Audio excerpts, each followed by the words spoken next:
یہ بندگی نہیں. اگر شفاعت چاہیے تو ایمان مضبوط کرو, اور سیکنڈلی ایمان کی حفاظت کرنی ہے.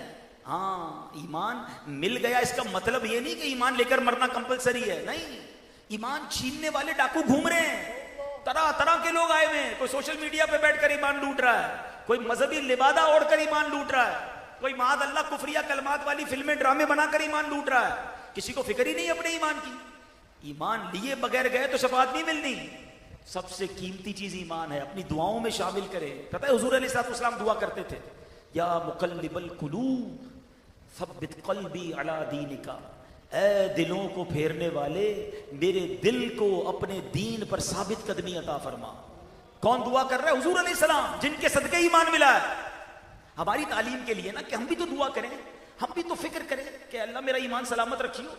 تو ایمان کی سلامتی کے لیے ہمیں عاشقان رسول علماء کرام کے دامن سے وابستہ ہونا پڑے گا. یہ ہر کسی کو سننے کی پالیسی ختم کرے, ورنہ کنفیوز ہو جائیں گے. جو عاشق رسول ہو, عاشق اولیاء ہو, عاشق صحابہ ہو, ہم نے اس کا دامن تھامنا ہے. ہاں, جن کے در سے ہمیں اللہ والوں کی محبت ملے, کیونکہ ایمان سلامت لے کر جانا ہے. بڑی پیاری بات کہتے ہیں نا کہ ایمان سلامت ہر کوئی منگے, عشق سلامت کوئی ہو. مسئلہ کیا ہے کہ ایمان جب ہوگا جب رسول پاک پر ایمان ہوگا, صحابہ پر ہمارا عقیدہ ہوگا, نبیوں پر ہمارا عقیدہ ہوگا, اور عشق والا عقیدہ ہوگا, بے ادبی والا نہیں, تو پھر ایمان سلامت رہے گا. اچھا, پھر اب آگے چلتے ہیں. ایک اور طریقہ جس سے شفاعت ملے گی. حضور علیہ السلام فرماتے ہیں کہ روز قیامت میرا شفاعت فرمانا حق ہے, اور جو اس پر ایمان نہ لائے وہ حقدار نہ ہوگا. تو یعنی حضور کی شفاعت پر ایمان لانے والے کو شفاعت ملے گی. تو ہمارا یہ ایمان ہے. جو ایمان نہیں لاتے, جو کنفیوز کوہرے, اللہ کرے وہ بھی ایمان لے آئے, ورنہ اس دن بڑی شرمندگی ہونی ہے. ایک اور بات بتاؤں, عشق والی بات. ایک ایسا عمل ہے کہ جس کو کرنے والے پر شفاعت واجب ہو جاتی ہے. آقا فرماتے من زار قبری وجبت لہو شفاعتی, جس نے میرے روضے کی زیارت کی اس پر میری شفاعت واجب ہو. علماء فرماتے 3 انعام ہے اس میں, ایک انعام نہیں ہے. شفاعت واجب ہو گئی, گارنٹیڈ ہو گئی نا. تو علماء فرماتے شفاعت تو ایمان والے کو ملے گی. اس کا مطلب مدینے جانے والے کو پہلا تحفہ یہ ملتا ہے اس کا ایمان سلامت ہو گیا. ہاں, اس کا خاتمہ ایمان پر ہوگا. پہلا تحفہ تو اسے یہ مل گیا. دوسرا فرمایا شفاعت تو بہت سارے لوگ کریں گے, انبیاء بھی کریں گے, اولیاء بھی کریں گے, علماء بھی کریں گے, حافظ بھی کریں گے. حضور نے یہ نہیں فرمایا کہ شفاعت واجب ہوئی, فرمایا شفاعتی, میری شفاعت واجب ہو گئی. اے مدینے جانے والوں مبارک ہو, شفاعت بھی ہوگی, ایمان بھی سلامت رہے گا, اور شفاعت خود حضور پاک فرمائیں گے.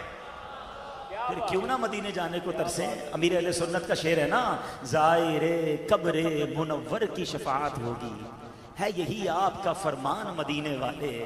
میں بھی ہوں زائر روضہ اے رسول عربی, مجھ کو نہ بھولنا سلطان مدینے والے. تو ہے میرے پیارے اسلامی بھائیوں, مدینے کا شوق بڑھائیے, مدینے کی تڑپ بڑھائیے. لوگ بہانے کرتے ہیں, یار ذرا کاروبار سیٹ ہو جائے, پہلے ذرا بچوں کی شادی ہو جائے, پہلے گھر بنا لوں پھر مدینے جاؤں گا. میں نے پہلے بھی کچھ بیانات میں کہا ہے, مدینے نہ جانے کے بہانے نہ ڈھونڈا کرو, بلکہ مدینے جانے کے بہانے ڈھونڈا کرو. ارے کام اٹکا ہے تو پہلے مدینے جاؤ, کیونکہ مٹتے ہیں جہاں بھر کے آلام مدینے میں, بگڑے ہوئے بنتے ہیں سب کام مدینے میں. تو وہاں سے مشکلیں حل ہوتی ہیں. تو مدینے جانے کا شوق اور مدینے کی حاضری کی ہمیشہ تڑپ رکھیے, کیونکہ وہاں جانے والوں کو خوب نوازا جاتا ہے. ہاں, اب یہ سوال ذہن میں کسی کے آ رہا ہوگا کہ جناب مدینے جانا تو ہے مگر پیسے نہیں, پاسپورٹ نہیں, میرے پاس اسباب نہیں. اللہ اکبر, ایک بات ہمیشہ یاد رکھے, پیسے سے مدینے نہیں جایا جاتا, ویزے سے مدینے نہیں جایا جاتا. آپ نے بھی دیکھا ہے, میں نے بھی دیکھا ہے, کروڑوں روپے لوگوں کے پاس ہے, دیکھی تو ساری دنیا دیکھی, نہیں دیکھا تو مدینہ نہیں دیکھا. اور ایسے لوگوں کو بھی دیکھا جن کے پاس رہنے کو گھر نہیں ہے, آقا نے انہیں مدینے بلا لیا. کہاں کا منصب, کہاں کی دولت, قسم خدا کی ہے یہ حقیقت. کہاں کا منصب, کہاں کی دولت, قسم خدا کی ہے یہ حقیقت. جنہیں بلایا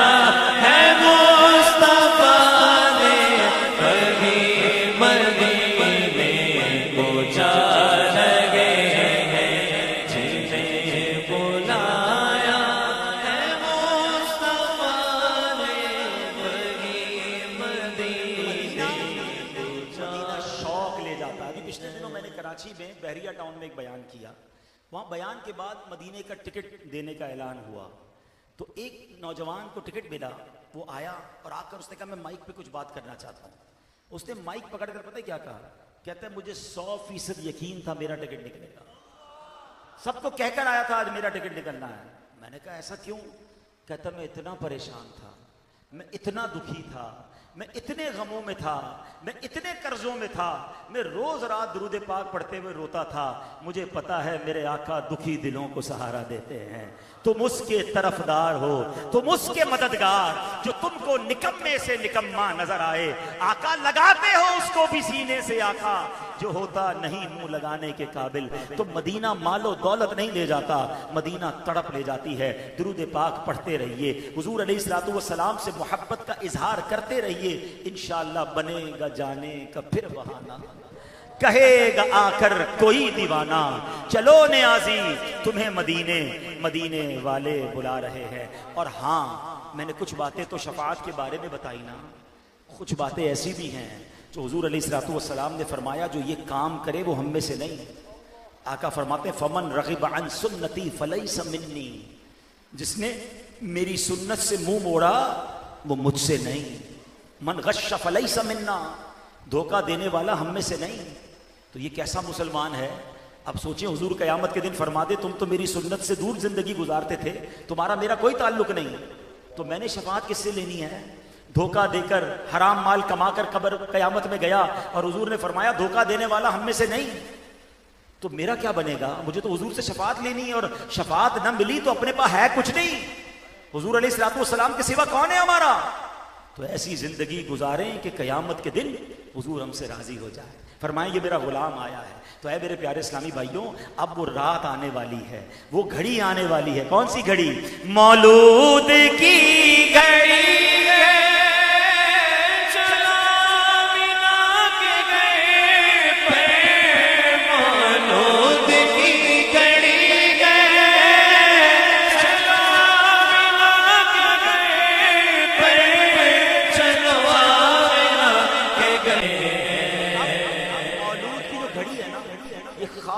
رحمتوں کی برسات کی گھڑی ہے.